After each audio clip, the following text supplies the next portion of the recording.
of the Mason-Dixon. This is the Week in Review at the Abbeville Institute. Here is your host, Brian McClanahan. Welcome back to the Week in Review at the Abbeville Institute. This is your host, Brian McClanahan, and this is episode 140, covering the week of October 1st through October 5th, 2018.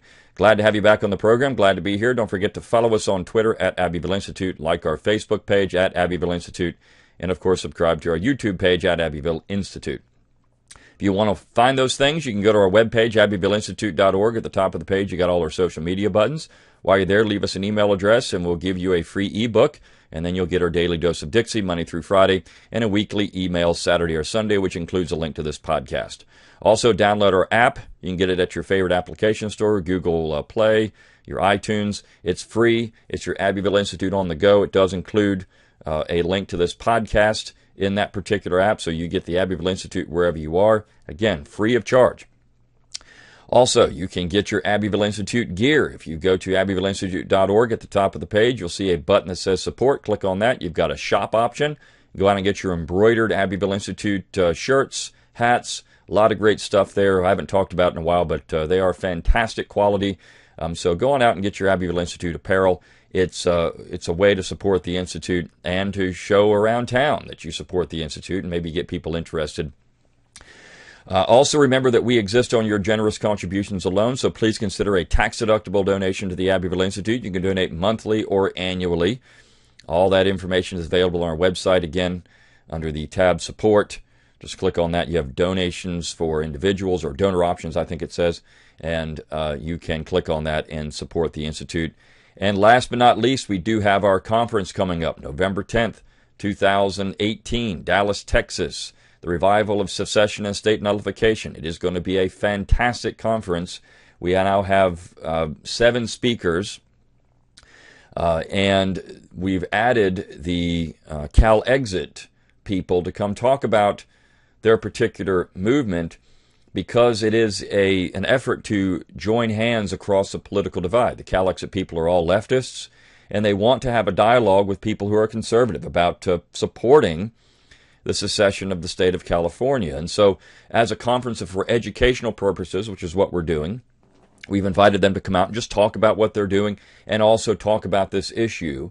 And this idea that, left and right can work together in a common goal. And that common goal, of course, is decentralization. And the ideas of decentralization appeal to everyone. They appeal to those on the left. They appeal to those on the right. The 10th Amendment Center is certainly part of that, too. So come on out to the conference. All the information is available in the middle of our page. It says you're invited. Click on that link. Register for the conference. You don't have much time left. You've got till October 18th to get the discounted hotel rate. So we've only got a little less than 2 weeks left to get that. So make sure that you're going out there and picking up a registration and coming on out to the conference itself. Okay, all of that said, let's talk about the material for the week. And this week was kind of a New South week, and I love it when we do New South weeks because it's an area that needs more exploration. It's an area that needs more time to talk about. We always have material on the antebellum period of the war, and we actually had one piece on that, actually 2 pieces on that this week as well. But the 3 pieces that I want to focus on more focus on for this particular podcast, would be the Monday, Tuesday, and Friday pieces. I'll briefly talk about the Wednesday and Thursday, but the New South is an area that I think shows conclusively that this Reconstruction that was ongoing, began in the 1860s in the North, is going to last longer than just a decade or so in the South. In fact, I think you can say that we're still going through some phases of Reconstruction today. In fact, what we're looking at maybe is what they called, back in the 50s and 60s, they called it the second Reconstruction. I think we're undergoing a third Reconstruction. But the economy of the South, of course, was always part of this. We can look at the social and political transformation, and of course that is ongoing in the South, and the United States writ large. I mean, Reconstruction was not just a Southern phenomenon. It was a United States phenomenon. I think the Dunning School, particularly William Dunning himself, did a better job with this than just about anybody else. Dunning recognized in his Reconstruction, Political and Economic, that the effort of Reconstruction did not just affect the South. And it wasn't just a social transformation. There were other things going on here. And in fact, you could say that Reconstruction began in the North long before it began in the South, because as the Republican Party gained ascendancy, the Democrats, who had long opposed the Republicans' political and economic agenda, had no power to stop it. And so during the war, you're seeing the Reconstruction of the North. Quite clearly, you're seeing the Reconstruction of the North as the Republican Party controlled the United States Congress and most of the northern state legislatures. And so you had that process going on. And then, of course, when the South comes back into the Union, then they're going to be affected by the policies. But we wouldn't have had the Gilded Age, for example, without Northern Reconstruction. The Gilded Age was part and parcel of Reconstruction. And that's just one. So the New South would not have been there without Reconstruction. The New South was the effort to foist this northern economy upon the South, and people like Henry Grady and others adopted it. The misconception about Henry Grady is that he was somehow anti-Old South. Henry Grady was never anti-Old South. He simply believed that the South had to adapt to the changing circumstances of the Union and adopt industrialization. That was it. And you had a lot of Southerners in that particular mold. And I've talked about this before. Even when you look at Southern labor and you look at Southern factory work, it was very much influenced by the Southern attitudes of paternalism, which, of course, dominated Southern labor before the war. I mean, you have this dispute, of course, was slavery capitalist, was it paternalist? I think it was a little bit of both. There's no doubt that Southerners were making a lot of money, and but there's also no doubt that their belief in labor was paternalistic. It was not a free wage labor system, of course, and free wage labor is not paternalistic at all. You hire somebody, if they don't do the job, you fire them, and you really don't care about the consequences. You don't take care of anybody unless they're working for you, and there you're trying to pay them the lowest wage possible so that you can maximize your profits. In the South, you still had Southerners trying to get by on the lowest expenses possible in slavery. So in that particular case, there's similar. But also you had cradle-to-grave support for slaves when they couldn't work when they were young, and when they couldn't work when they were old, slaves are still supported in the system. So it's a different type of system, and the expense was different. And when you look at what's happening in Southern factory work, you had this attitude developing, not every factory did this, but among some Southern factory owners, that you had a different type of working environment, one that would promote not just the best practices for getting the most out of your, or I should say for maximizing profit, but also for getting the most out of your workers. And oftentimes that involved things like providing housing, providing different types of land so that these individuals, when they had a house in a factory town, could have a garden. So it was, when you had a lunch break was different. Breaks were conducted differently. And I point to the Callaway family and what he was trying to do in labor standards. Now, it didn't mean that some Northerners weren't trying to do this as well, because they were. You have people like Westinghouse, who was very interested in maintaining a happier workforce through different types of benefits. But this idea of benefits for workers certainly had a Southern flavor to it. And I think that's an interesting part of Southern history, this New South period. Also, all these Confederate statues being built in the South, it was remembrance of the Old South, at least the men who fought. And that was the point more than anything else. I mean, people can attach all kinds of sinister motives to these statues, but it just wasn't there. I mean, these were designed to support and recognize the Southerners who fought and died in the war. But anyways, I digress. One thing that is clear, though, even this attachment to the Old South, or at least a respect for the Old South in the New South, went away or is going away, and the New South now is even different. There's a reconstruction of the New South. We're in a different phase of reconstruction now, and the piece that we ran on Monday clearly gets into this. And anyone that's lived in the South, and the title is Reconstructing the New South, anyone that's lived in the South in the past, 20 years, understands this is going on. What you're seeing in cities across the South, and James Rutledge Roach gets into this, what you're seeing in cities across the South is a different type of South. Places like Annapolis, Asheville, Atlanta, Austin, Charlotte, Dallas, Houston, New Orleans, Raleigh, Durham, San Antonio. All these cities are being reconstructed again. And they're being reconstructed not by Northerners moving in, of course that is part of it, but by Southerners themselves who have adopted a view of the South itself as bad. It's a bad place. We need to have a new Nashville. We need to have hipsters. We need to have a type of South that's more like San Francisco, or more like a modern day craft beer bar. I mean, and of course, I like that kind of stuff. I like craft beers, and I like these things. I mean, that stuff is interesting. I like, different kinds of food. Everybody likes these things. But the point is that stuff can exist within the Old South, but what they're trying to say is that we need a new type of South, that this is all, and so they're going through a cultural reconstruction in these areas, and all the traditional parts of the South are being pushed aside for this new view of what the South should be. These Southerners don't like the South. They don't like the fact the South, anything that the South contributed to America or Western civilization.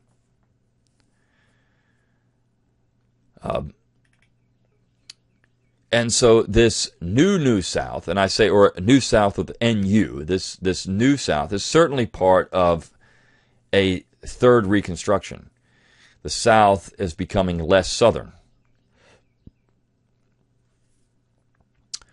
And so when you look at the publications, and Roach does a nice job with this, goes through some modern Southern publications and talking about how all these people just want to bash the Old South. They want to bash anything about the South that they don't, anything that was traditional in the South is no good. The South has to be the New South and New South. And so, part of the reason these Confederate statues are coming down is because Southerners want them to come down. I think it's very clear. There are a lot of Southerners. We just saw this week that there are some streets that have been renamed in Atlanta. They've taken Confederate out of the name, and that's because people in Atlanta want that to happen. Now, that's part of the process. We can say, well, we can hand wring over this, but as people that have different views, political views, different social views come into an area, this is what's going to happen as Southerners themselves. And if that's what the people of Atlanta want, well, fine. I mean, I don't live in Atlanta. And I know that might irritate some people when I say that. People are going to, well, you need to go and fight for these things. Well, I mean, this is, Dr. Livingston and I had a long conversation about this one time. If all the symbols of the South went away, if everything Confederate went away, if all the symbols went away, the Southern tradition would still exist. It might be dormant. You think of Ireland. The green flag was illegal in Ireland. For years, it was illegal. People still had it, though, and they still showed it in private. And eventually, enough people started believing in the green flag again that it came out. So this could be a long process. All these things could go away. Every Confederate thing could be renamed. All the Robert E. Lees could go away. All the flags could come down. I mean, all that stuff could happen. But at the end of the day, as long as the tradition continues to exist, it's still there. It could be dormant, it could be latent, but it's still there. As long as education exists, and this is what the Institute is all about. Educating people on the tradition. And so we can have these pieces and we can talk about how ridiculous this is. And it's stupid. It is stupid. People don't, it's a nice example of the fact that Reconstruction has been thorough in the South. People don't even understand their own traditions anymore. And they've become guilty about anything that is not quote unquote new. And so they don't want to have any attachment to the old. You can have the old and the new coexist. This is what Grady was talking about. He said, I love the Old South. I love the people of the Old South. I'm proud of my ancestors, but of course I want to have a new type of economy. And that was always the case in the South. They respected the people where they came from because they had respect for tradition, but at the same time they understood that they were moving in a different direction in America, and so they embraced that. I mean, they wanted to be part of that movement. Southerners wanted to be part of this American experience. They didn't want to be the other. And so by doing that, of course, you accept the fact that eventually things can change over time, and that's part of it. So this piece is interesting. I would highly recommend you read it. And then on Tuesday, we had a piece on Ty Cobb, and I love this because it's something different. It's a different thing to talk about. Ty Cobb, of course, from Georgia, played for the Detroit Tigers back in the dead ball era, and I'm a big baseball fan, and so Ty Cobb is a lot of fun. And the fact is, Ty Cobb has been unjustly vilified because there are people that didn't like Ty Cobb, and generally it was people that were not as good as Ty Cobb, and Ty Cobb understood this. He understood that people that were not ball players like he was were going to criticize his type of play, and he never said he was dirty. In fact, he said, all the things that I've been criticized for, I had the same things happen to me. It was a rougher era when it came to baseball. I mean, these men were tough.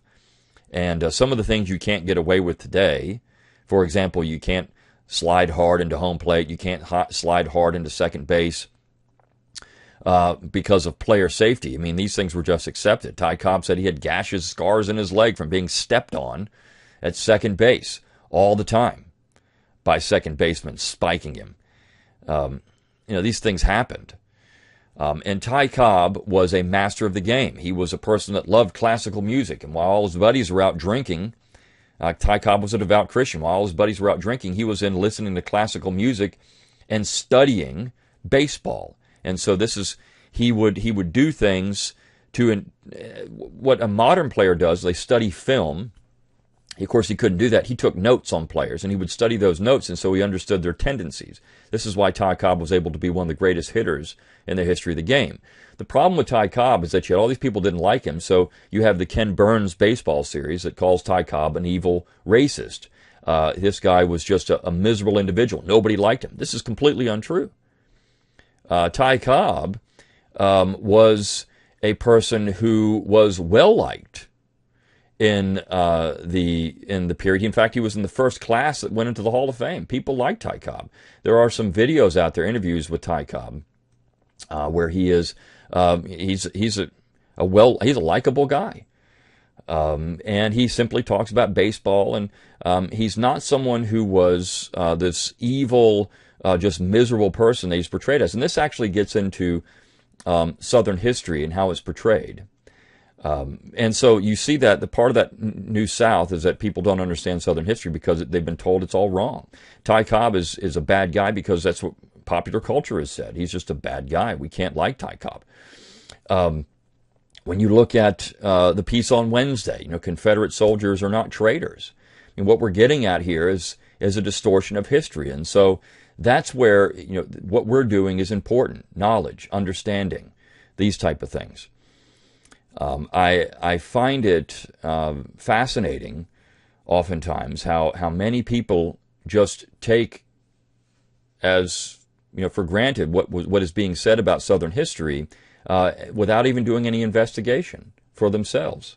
And that's essentially what we have, and why people in the New South don't like the South, and why people would go out and just accept this image of Ty Cobb as what he was, without question.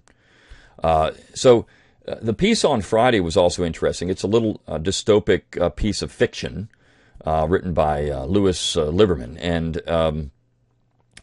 it's Orwellian, and I think it's funny. It was intended to be funny.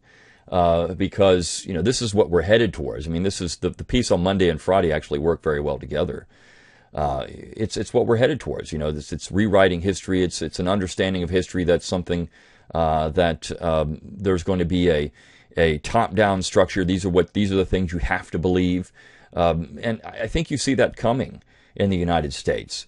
There's a belief that history has to be taught one way, and if you don't believe in that, you will be assimilated. It's cultural assimilation, it's educational assimilation, and so things like the Abbeville Institute or anyone that likes to have a different view of the past, well, they have to be educated. You have to be re-educated, and so is this possible? I don't know. I mean, maybe it's a little far-fetched here, but maybe not. I mean, nobody thought George Orwell's 1984 would ever come to pass, and it has in many ways.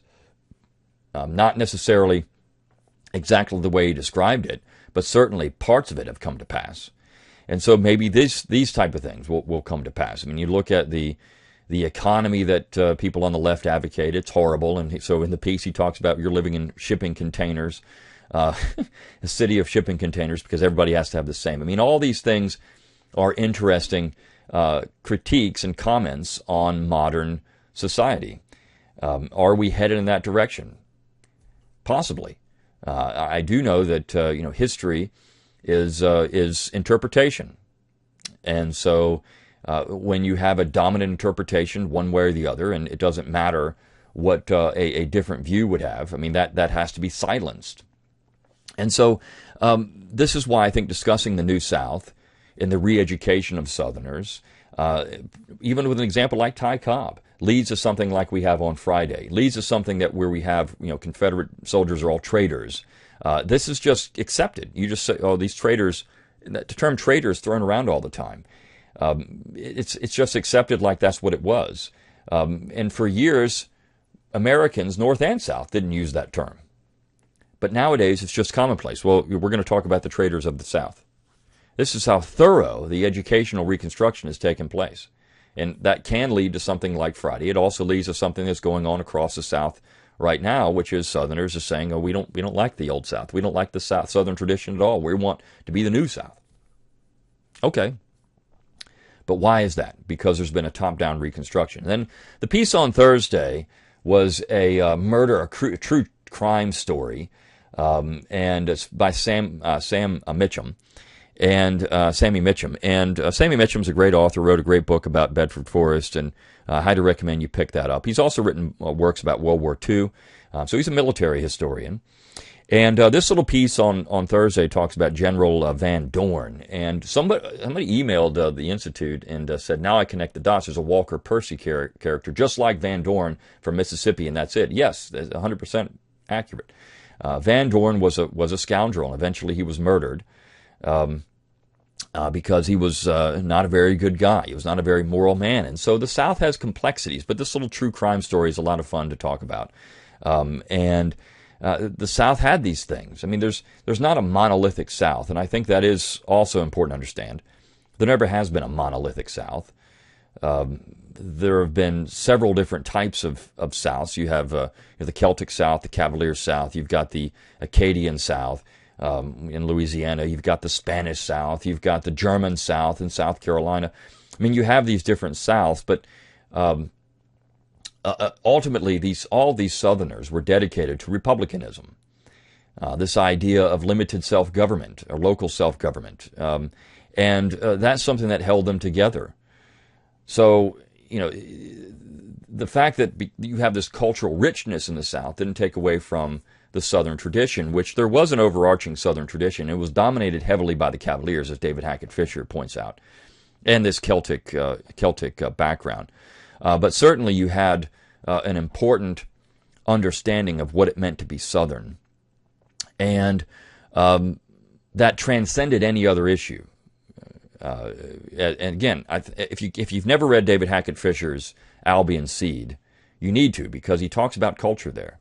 And culture was there before any other issue became apparent. There was already a cultural divide in America in the colonial period between the North and South, and it was cultural. And that it didn't matter what issue you were talking about, it was all factored into that. They viewed the world differently. And so you could take that and run with that in many different directions.